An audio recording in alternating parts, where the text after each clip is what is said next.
Hey guys! Welcome back to my channel. So for today's video, may papakita akong bagong organizer sa inyo na punong-puno ng highlighters. So let's go!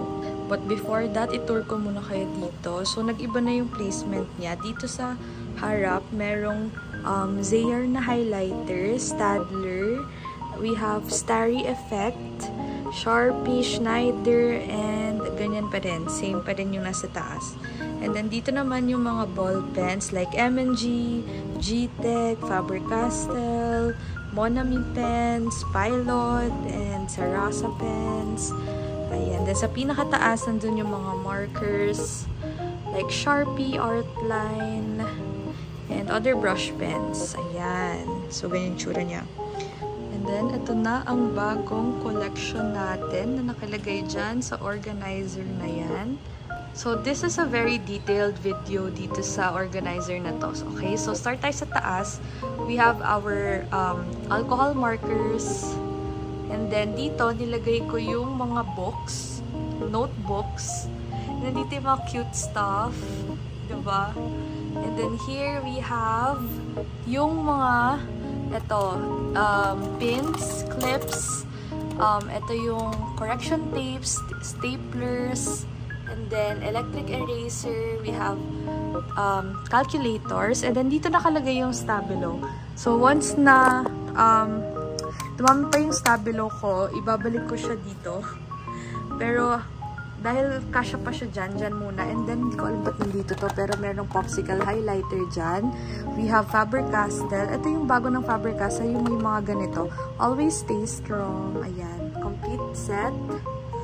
And then, dito naman, we have yung mga punchers, and then Sharpie, dito yung Coleto pen na refills, and then ito yung mga hindi pa nagagamit ng mga erasers, Sharpie pencils, and then ito may eraser na chocolate, and then mga printer, and then here we have mga ball pens like Pilot, Sarasa, yung mga juice pens, nandyan yan.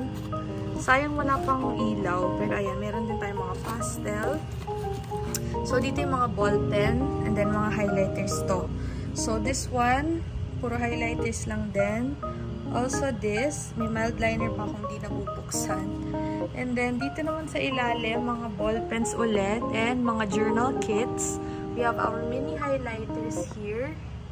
And then, dito, more on mga papers, electric sharpener, correction tape, stickers, and then yan, super dami pa yan sa loob.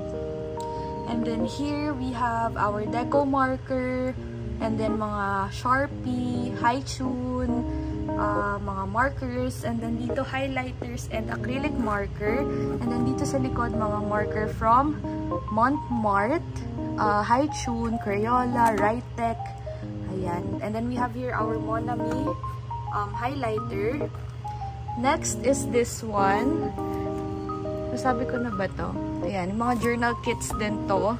And na may ganito. And then we have our Nimbot. And then other highlighters at the back. Here we have our pencil case. Mga pencil case yan. And then dito naman yung medyo makalat kasi hindi ko pa nakakabili ng magandang organizer for this. Pero mga bagong staplers, eraser, correction tapes, tape, washi tapes, ayan siya. So grabe, sobrang cute talaga niya, no? Diba? Very cute. So ayan, ito, galing lang to sa Shopee, and then ito sa Shopee. Sobrang cute nitong toast bread eraser. Nilagay ko siya sa ilalim. Oops, nahulog. Ba't gano'n nahulog siya? Ayan. And then, meron akong malaking stabilo and then click art, and then itong very cute ko na toaster.